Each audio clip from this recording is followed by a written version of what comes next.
nós estamos para mais uma aula de escola dominical. Esse é o meio que nós encontramos para que você seja edificado e que eu também seja edificado. Você assiste o vídeo, você faça as leituras e, se você quiser debater sobre o tema, pode me procurar pelo WhatsApp ou nas redes sociais da igreja, e a gente tenta uma conversa, ainda que seja pelo meio digital. E antes de meditarmos na palavra, eu quero orar com você. Vamos orar. Senhor Deus, nós estamos diante da Tua presença, com irmãos e irmãs, amigos e amigas que nos assistem por esse vídeo. Que o Senhor fale conosco a partir da Tua palavra, que o Senhor nos traga reflexões importantes para as nossas vidas, a fim de que tenhamos uma prática condizente com aquilo que o Senhor quer de nós. E que seja também um momento de refrigério nesse tempo tão difícil que nós vivemos. Abençoe cada um e cada uma, em nome de Jesus que nós oramos. Amém. O tema da nossa conversa hoje está pautada também num personagem bíblico, o Nicodemos, um fariseu, e a partir dele nós vamos destrinchar ou examinar o tema proposto.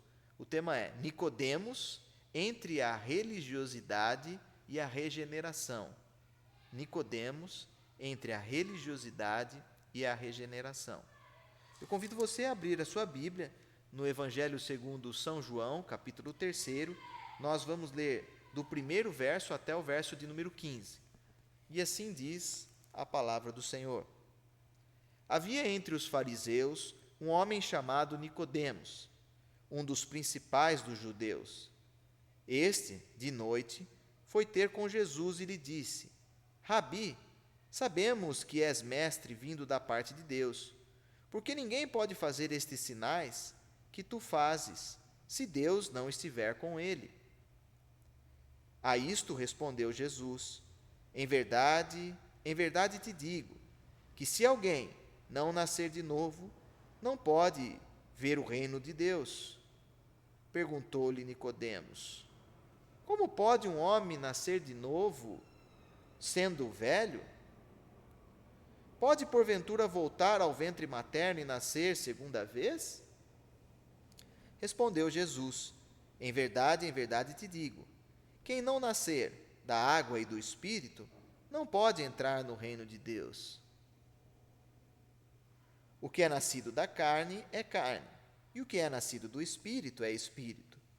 Não te admires de eu te dizer, importa-vos nascer de novo. O vento sopra onde quer, ouve a sua voz, mas não sabes de onde vem, nem para onde vai. Assim é todo o que é nascido do Espírito. Então lhe perguntou Nicodemos: como pode suceder isto? Acudiu Jesus: tu és mestre em Israel e não compreendes estas coisas? Em verdade te digo, que nós dizemos o que sabemos e testificamos, e o que temos visto. Contudo, não aceitais o nosso testemunho, se tratando de coisas terrenas. Já não credes? Crereis se vos falar das celestiais? Ora, ninguém subiu ao céu, senão aquele que de lá desceu, a saber, o Filho do homem, que está no céu. E do modo que, porque Moisés levantou a serpente no deserto, assim importa que o Filho do homem seja levantado, para que todo o que nele crê tenha a vida eterna. Amém por esta palavra. Nicodemos entre a religiosidade e a regeneração. A gente pode perceber aqui que Nicodemos era um dos principais dos judeus, como o texto bem diz, era um fariseu, um doutor, um conhecedor da lei mosaica, né? Mas isso tudo para ele não estava sendo suficiente. Aquilo não preenchia a vida dele. Tanto que os versículos 2 a 4, eu vou repetir para você, no caso Nicodemos, de noite foi ter com Jesus e lhe disse: mestre, sabemos que o Senhor é vindo da parte de Deus, porque ninguém pode fazer esses sinais que tu fazes se Deus não estiver com ele. A isto respondeu Jesus: em verdade te digo, se alguém não nascer de novo, não pode ver o reino de Deus. Aí, interessante como Nicodemos vai durante a noite, né, na escuridão, procurar esse Jesus. mostrando que a religiosidade que ele vivia, apesar de ser um conhecedor da lei, não estava sendo suficiente. Aquilo não estava preenchendo a vida dele. E eu queria introduzir também a nossa aula, contextualizando com o nosso tempo. Nós vivemos num país de forte influência cristã, ou seja, a maioria do nosso povo é cristão. Eu tenho aqui uma pesquisa de 2010, é um pouco antiga, mas ela mostra um pouco reflexo disso. Mais de 80% da população é cristã. Desses 80%, 22% são evangélicos, outros 60% são de confissão católica apostólica romana. Sabendo que nós temos um contexto onde 80% das pessoas são cristãs, por que nós enfrentamos tantas dificuldades no nosso país? Isso é dados do censo de 2010.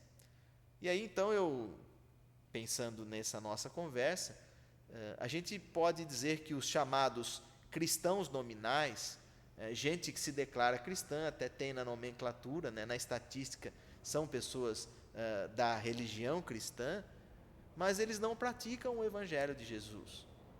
E isso, infelizmente, também acontece nas nossas vidas. Nós nos autodenominamos, somos os nominais cristãos, mas muitas vezes a nossa prática não está condizente com o Evangelho de Cristo.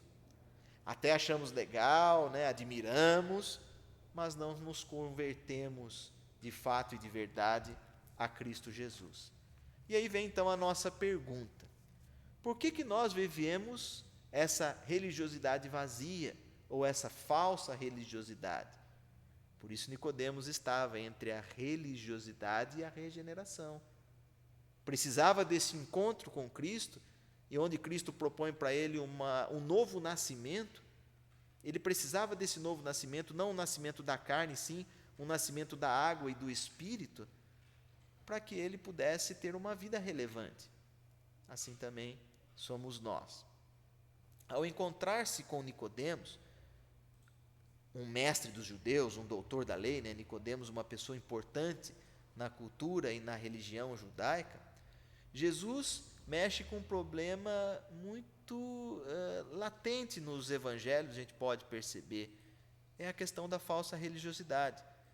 E um problema que também não é recente. A gente acha que começou agora, não, já há bastante tempo nós podemos ver esse conflito que vive as pessoas, o que nós vivemos. Então, o primeiro ponto que eu quero destacar, Nicodemos, ele tinha uma admiração por Jesus. Uma admiração. O versículo de número 2 do capítulo 3 diz, este de noite foi ter com Jesus e lhe disse: Rabi, sabemos que é mestre vindo da parte de Deus, porque ninguém pode fazer estes sinais que tu fazes se Deus não estiver com ele.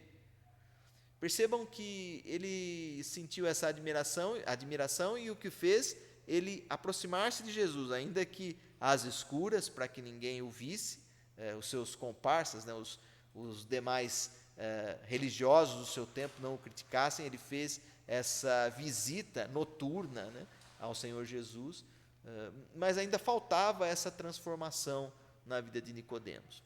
Hoje também nós temos muitas pessoas que admiram Jesus, mas será que essas pessoas estão admirando Jesus da maneira correta?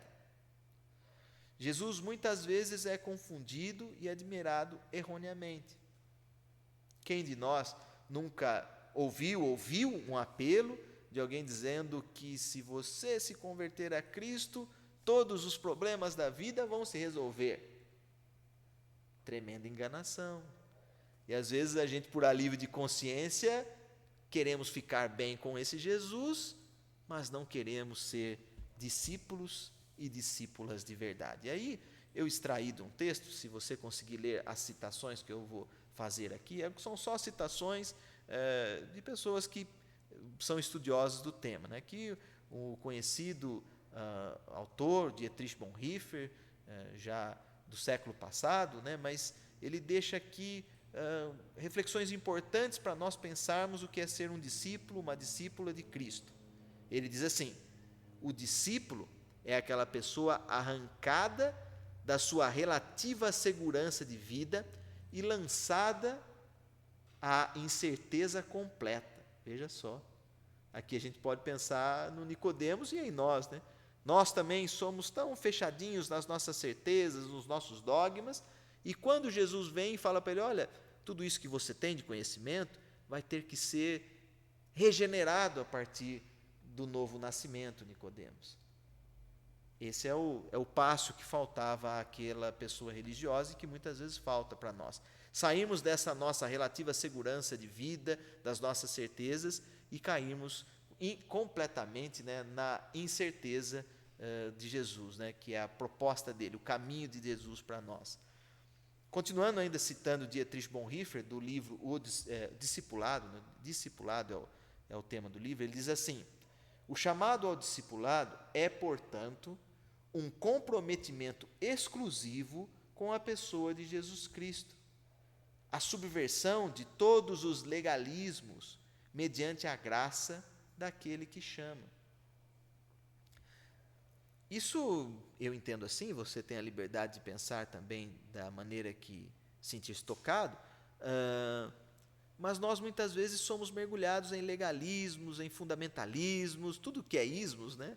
Tradicionalismos, e muitas vezes nós precisamos deixar um pouco isso de lado e lembrarmos que o nosso comprometimento deve ser único e exclusivo com Jesus. Aí, terceira e última citação de Dietrich Bonhoeffer, diz assim, um conhecimento religioso, geral da graça e perdão, não implicam necessariamente no discipulado. Está aí. Um conhecimento religioso que fala de graça, de perdão, não necessariamente quer dizer que você é um discípulo e uma discípula de Cristo. É assim, meus irmãos, eu entendo essa... Precisa ter transformação, precisa mexer com as nossas estruturas. Nós precisamos nos desprendermos desses mecanismos lógicos e nos entregarmos para um amor incondicional. Né?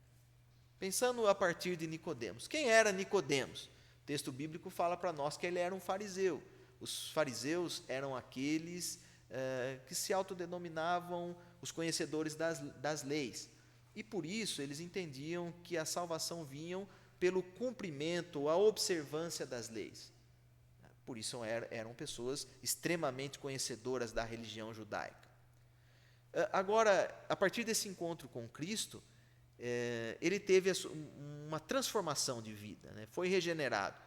Se você puder depois abrir a sua Bíblia no mesmo Evangelho de João, capítulo 7, versículos 50 a 51, você vai ver que Nicodemos defendeu Jesus ante a acusação dos próprios ex-parsas de religião dele, né, dos próprios fariseus.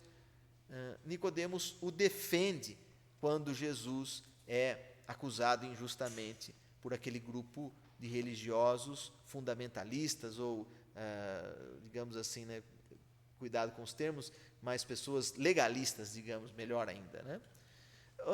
Outra característica dessa transformação de Nicodemos, de uma religiosidade vazia para algo muito mais significativo para a vida, quando o Senhor Jesus foi morto, ele auxiliou no sepultamento do Senhor Jesus. Depois, se você quiser ler na sua Bíblia, Evangelho segundo São João, capítulo 19, versículo 39, Nicodemos contribui com 100 libras de mirra com aloés, né? Ele dá 100 libras de mirra com aloés e uma quantidade de ervas aromáticas, tudo isso para que o Senhor Jesus fosse sepultado.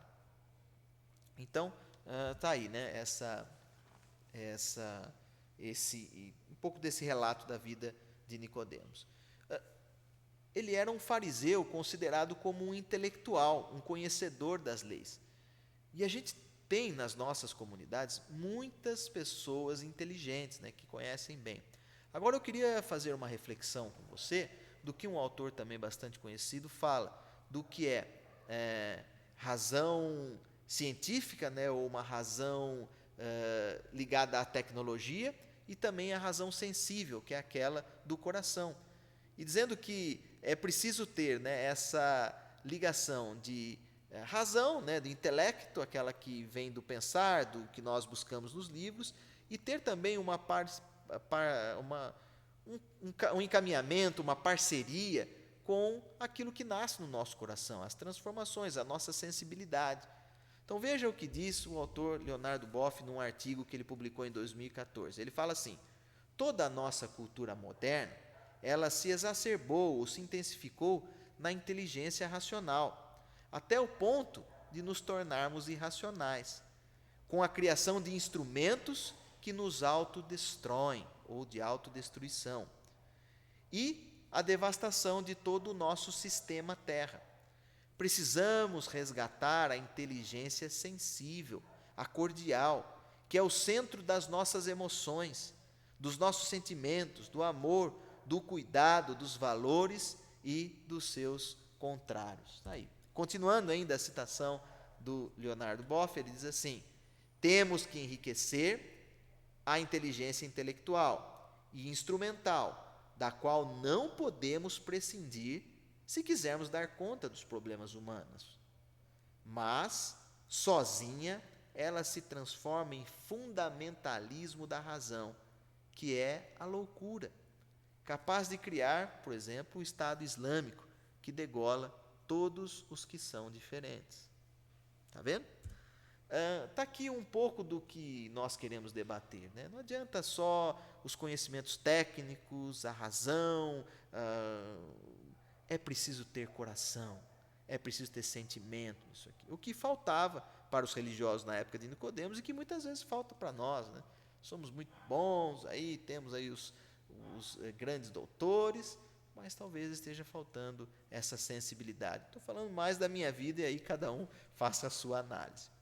Segundo ponto, Jesus quer ser seguido e não apenas admirado. Tem uma diferença, né? Às vezes a gente acha que só admirar Jesus está bom, ele quer que nós o sigamos. E aí é muito radical, né? Aí é um passo radical, você se entregar, né? Sair de um ponto de dogmas, né, e certezas que nós criamos e ir para um campo incerto que o Espírito vai nos mostrar, né, para seguir a Cristo. Tá aí. O Bonhoeffer também tem uma frase que diz assim: só o crente é obediente, só o obediente é que crê. Só o crente é obediente, só o obediente é que crê. Um pouco do que é o nosso desafio, né? Não adianta admirar, temos que seguir, obedecer, temos que ter a vida transformada e transformar e propor essa transformação também para a vida das outras pessoas. Bem, eu não quero tomar muito tempo aqui. Terceiro ponto para nós pensarmos, além de não é apenas admiração, é preciso que você siga a Jesus. Terceiro ponto, seguir a Jesus é missão para pessoas regeneradas e não apenas para simpatizantes. Seguir a Jesus é missão para pessoas regeneradas, não apenas simpatizantes. Ser salvo, aí eu vou pôr uma ilustração, ser salvo não custa nada, mas ser discípulo custa tudo. Para você seguir a Cristo, muita coisa vai mudar, né? Isso é para a minha vida, muita coisa acaba saindo, né, das minhas certezas para um campo de confiança total no Mestre Jesus. Seguir a Jesus é missão de regenerados e não apenas de simpatizantes. Eu queria terminar esse ponto dizendo o versículo de João 3, versículo 13. Em verdade te digo que se alguém não nascer de novo, não pode ver o reino de Deus. Aí, o desafio para que eu e você nasçamos novamente em Cristo Jesus, né? É preciso ter transformação. Para concluir essa nossa conversa, existe uma grande diferença entre pessoas que são simpatizantes com o cristianismo e aquelas que são verdadeiramente discípulos e discípulas de Cristo. Vivemos uma religiosidade vazia, estou falando da minha vida, não estou acusando ninguém. Vivo uma religiosidade vazia, que não condiz com a prática e o amor vivido e pregado por Jesus Cristo de Nazaré. Aqueles e aquelas que são chamados e chamadas passam também pela regeneração. Está aí. Essa é a nossa conversa. Espero que seja relevante para a sua vida e que você estenda aí o debate. Obrigado e até a próxima.